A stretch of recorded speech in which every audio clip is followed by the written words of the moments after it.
A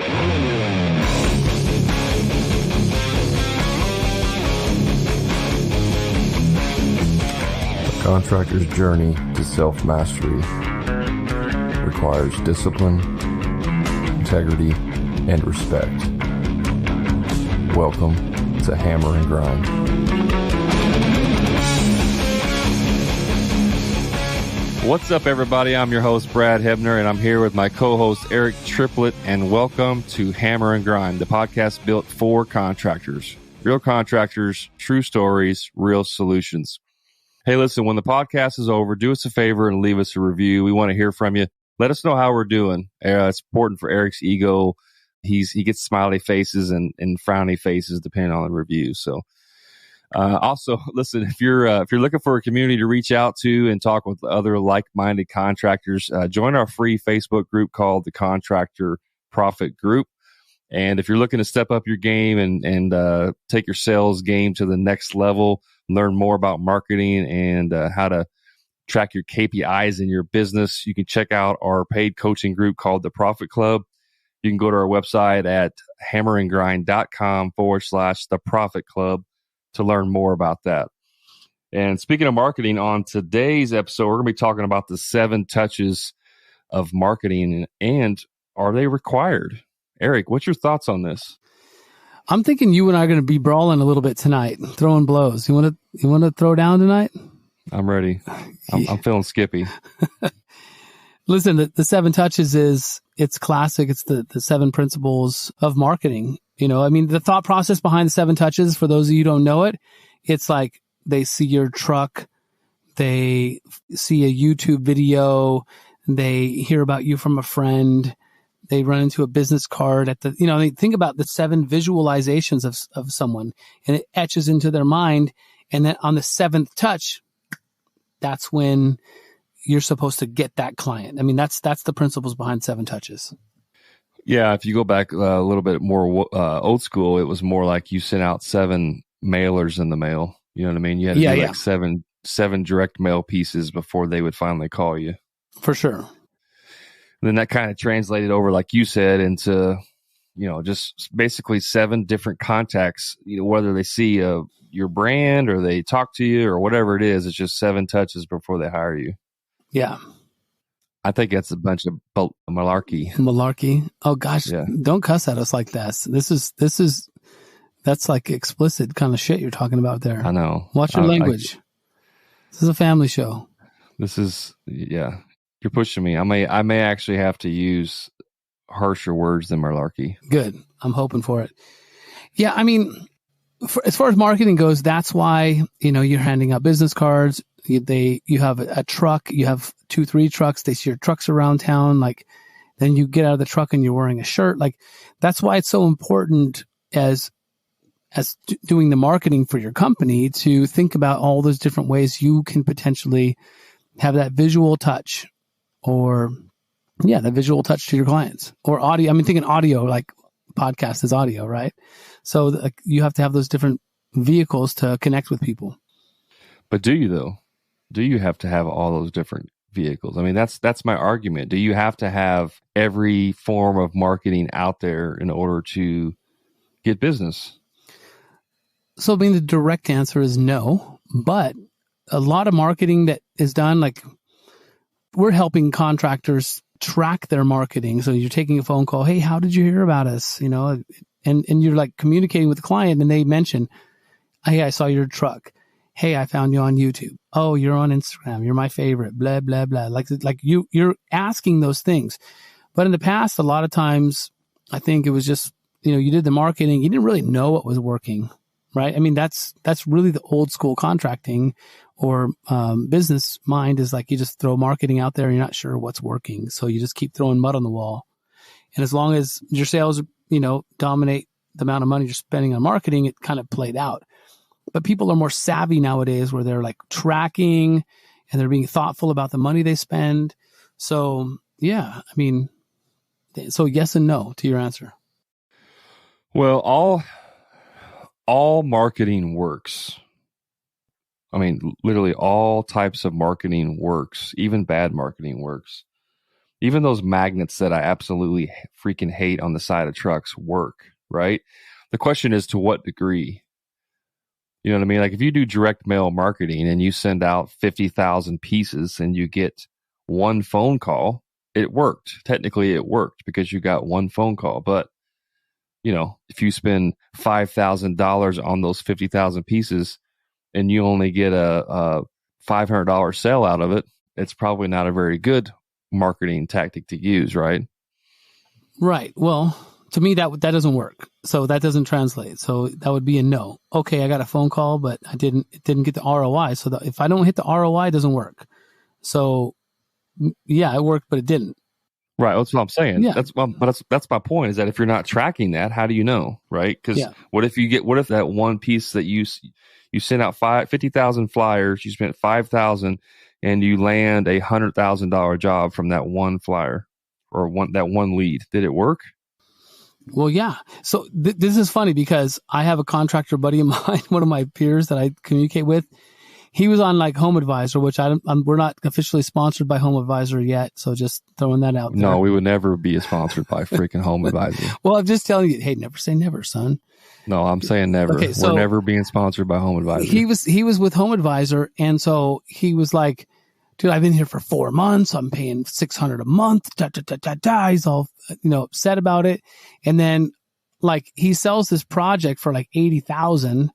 And then, but meanwhile, I'm like talking to him, consulting with him, helping him out, doing whatever. And then he's just bitching about Home Advisor and the leads and this and that and the other. And then come to find out, I'm like, how did you get this job anyways? He's like, Home Advisor. He's all pissed and shit. I'm like, so you spent $2,500, you have an $80,000 job. Is this not translating well to you? That kind of translates well to me, but you're complaining. So like, it's all perspective, right? So, but if he only got one job, but he's spending that money every month and he feels like, hey, I thought my phone would be ringing off the hook. So that's still translated well in the ROI if he bid it correctly, right? But I mean, there's an extreme of what you're talking about. Well, that's what I'm talking about. I mean, again, if you're not tracking it, how will you know? You know what I'm saying? You hire someone or whatever, it doesn't matter what it is, Angie's List, Home Advisor, you hire an agency, whatever, and you're spending $1,500, $2,500, $5,000 a month in marketing, but you have no clue if it works or not. Well, right. I mean, there's a true testimony to that person's not tracking their KPIs and then not making business decisions based on tracking their key performance indicators, right? So if he's like, hey, I spent $2,500, like he writes the check and his girl is probably like, oh my God, this is so much money. We just keep paying it every month. How does it work? But if he's not going, hey, I received this many phone calls and, I'm tracking this many leads. I have this much potential and I sold this one project for 80,000. It's okay. You should write that check and smile instead of being upset about it. And so that would be a scenario of that. But again, that's not back to 7 touches. The 7 touches is really what I want to talk about. Yeah, I was going to bring it back to that. But I would say one last thing on that is that you can be spending $2,500 on one type of marketing that does work. However, it's possible that same $2,500 in a different medium would work even more. You would actually have an even higher return, right? So if you only have $2,500 to spend and you don't know which one's working the best, yes, you could be getting returns. You could sell an $80,000 job, but that same $2,500 spent on maybe Google pay-per-clicks could have brought you in $200,000. You see what I'm saying? So tracking that stuff's important. I wanted to say this real quick before you chime in on that, because I see you breathing. You're getting ready to pounce on me with your comment. Quit trying to eat the microphone, Eric. Hey, on our free group, I was looking up while you were talking, and one of the things that we do every Friday, I post a question about leads. Are you tracking your leads? And this is a perfect example of tracking your leads. One of our members says that he had one from his Google pay-per-click. He has a citing like website. He has like a separate website. He had 5 leads from his gutter site. He had one from a Best Pick report book. I'm assuming that's like a local kind of advertisement book. he had one generated from a gutter salesman, and then he had one from a previous customer. So, and that was just in the past week. So that's a perfect example of tracking your numbers. And so or tracking your leads. So he knows exactly where he can put his effort into and see his maximum return.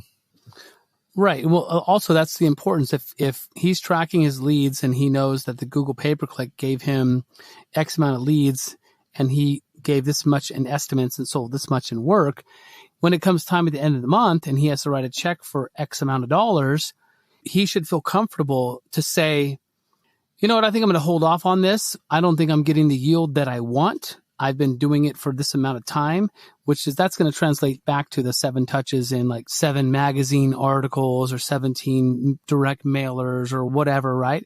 So he should be able to write that check and feel really confident, like, hey, I feel comfortable about this. Or, hey, if I don't get the yield that I'm looking for in the next 2 months, then I'm going to pull the trigger. And he's being thoughtful. He's making decisions, not just on a whim, not just on his gut.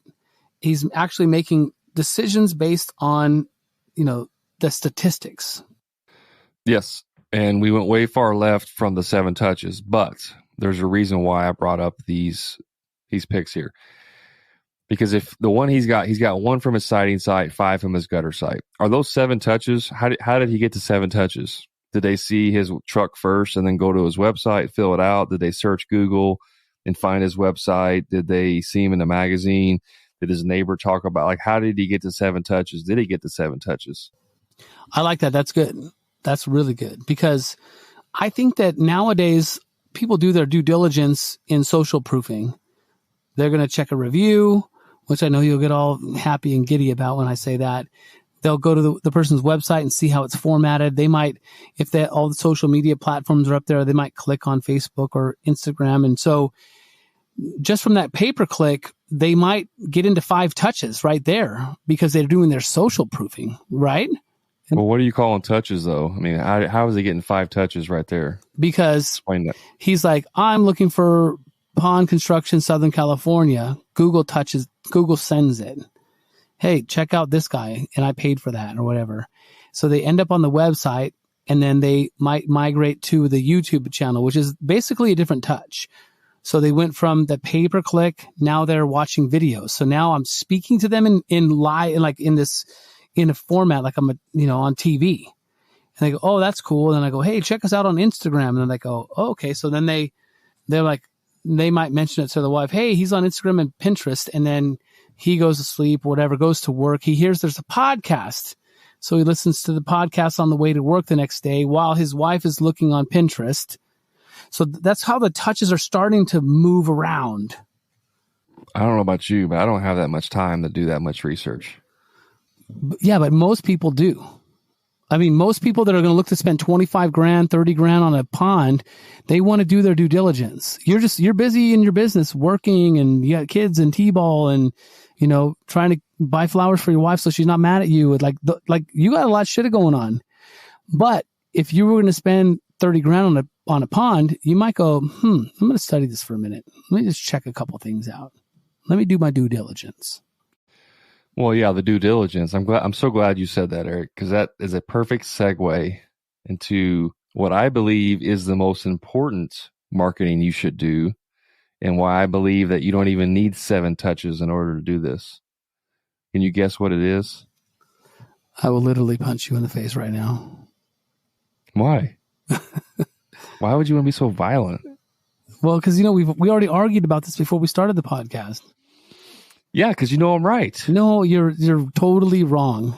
No, I'm not going to discount the fact that it is very important what you're talking about, but I don't attach a great deal of importance to it. I'm not going to say you don't need it, but you don't need it. But I think you're putting too much importance on it. All right, the suspense is over. Listen, in my opinion. Now, I don't have a doctorate in marketing. I'm not a marketing expert, guru person that has it all figured out. Okay, that's my vanguarding here. But in my opinion, and based on what I've seen, what I have studied, what I have experienced firsthand, the most important thing you should be doing is reviews. Wrong. Is getting reviews. Trust me on this. Trust me. Okay.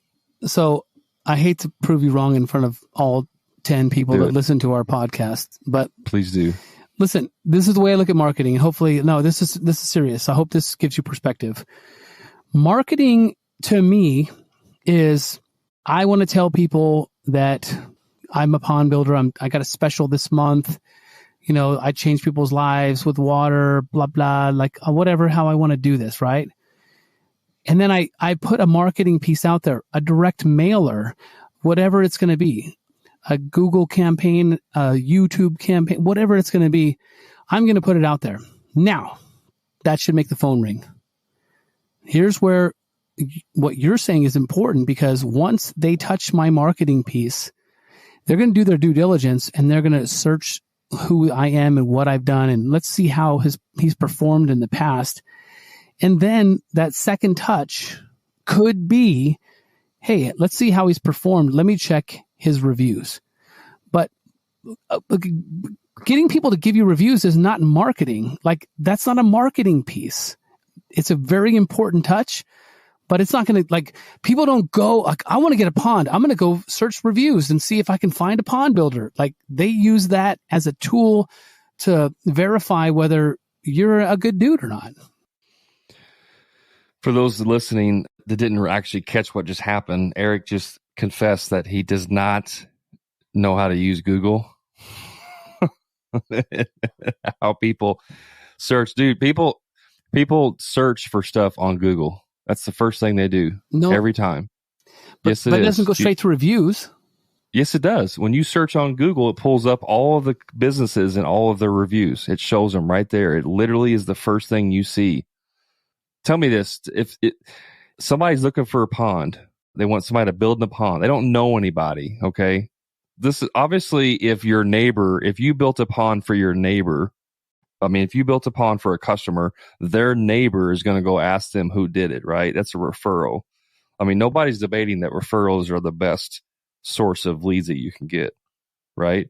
But as far as touches where someone doesn't know who you are, when they go search online and they search for a pond builder, and there's 30 of them that come up in your city, and yours has 150 reviews, and you have a 4.9 star rating, and the next guy down has 30 reviews and a 4.7, they're going to call you first every single time.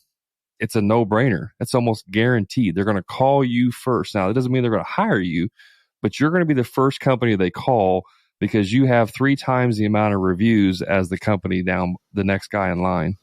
So we're talking marketing campaign. So if I do a marketing campaign, the second touch would be review. So you're just saying, like, every person on the planet that wants to get work done, they're going to go to Google and say, my name's Joe and I want to get a bathroom remodel done. I live in Indiana, Keokuk, Iowa. And then that would be, I could see how it feeds you people and their reviews. But that's not totally not everyone is doing that. You're putting, I think, maybe too much importance on that. Now, I agree. You caught me a little bit with my pants like halfway down, but not really. I know. All the way down. No. They weren't around my ankles. They were like this. Not only did I catch you with your pants down. No. My butt cheeks were showing. I caught you with them around your ankles, and you were bent over. No. That's how bad it was. No. Look, YouTube is a massive search engine.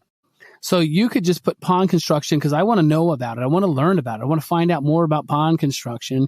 And now they're starting to see things. Then they find people, then they look at them up, and they find their website, and they end up in their podcast and their Instagram.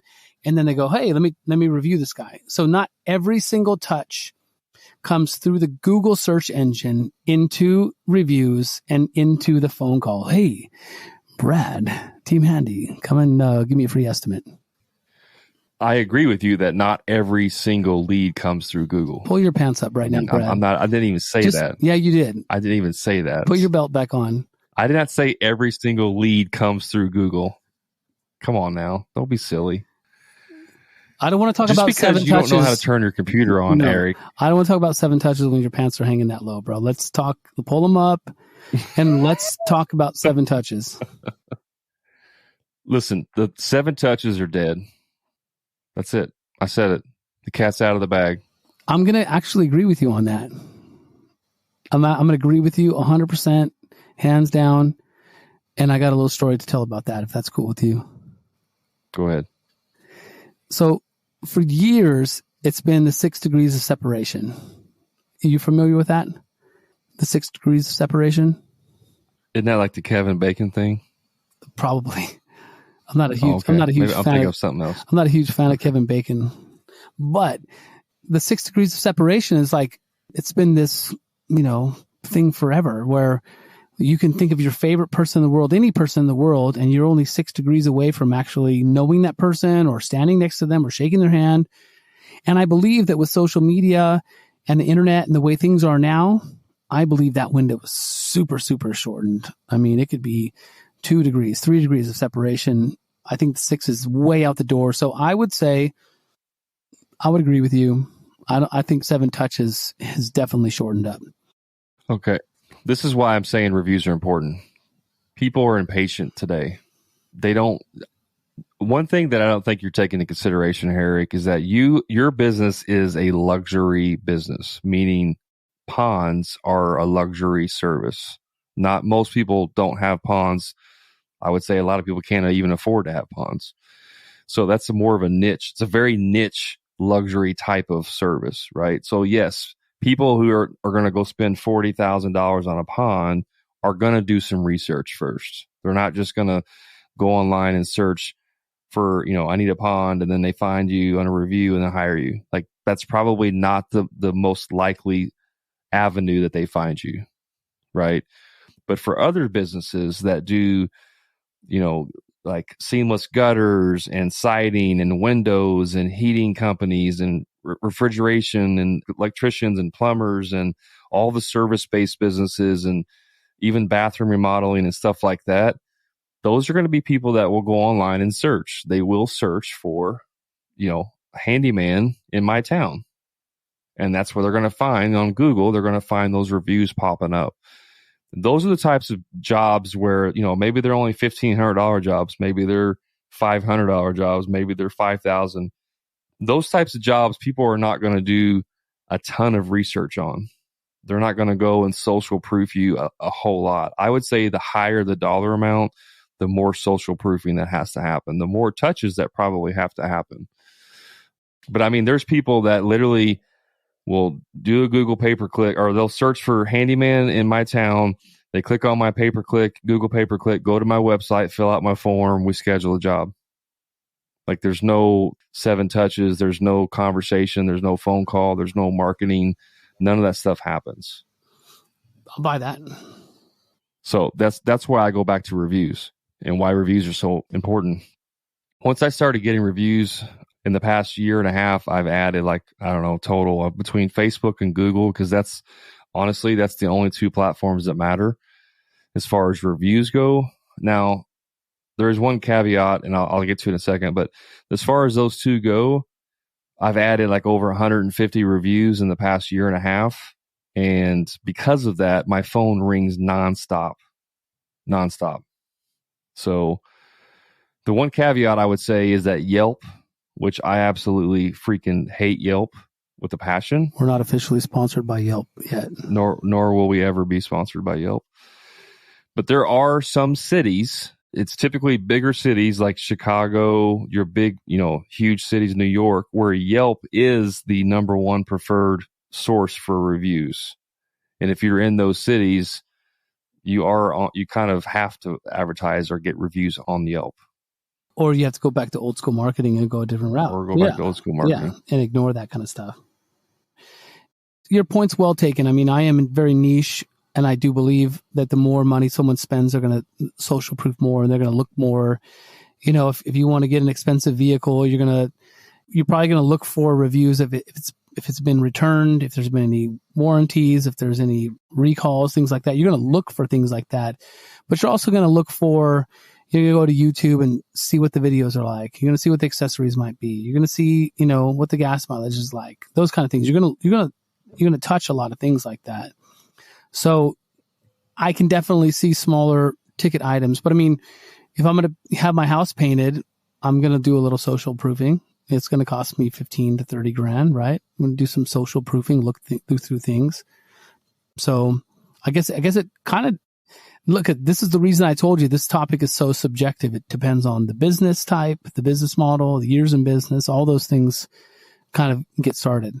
If you just started your business, you don't have that many clients, you're not going to get that many reviews. So you have to lean into like old traditional style, get word of mouth, do some yard signs, do some, make sure your uniforms are correct, make sure your website's intact, make sure you have some social media happening. Like those would be the pieces of the puzzle that would be more important than getting the reviews.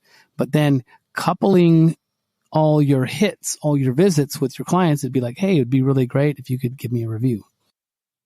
Yeah, I mean, that's what I'm trying to get at. Now, you have to have the whole package, obviously. You can't just have reviews and nothing else. No wraps on your vehicles, nothing on your shirts, no website, nothing. Like you have, that's an accessory to your marketing. But I'm glad you said yard signs because, again, I think yard signs are worthless for the most part.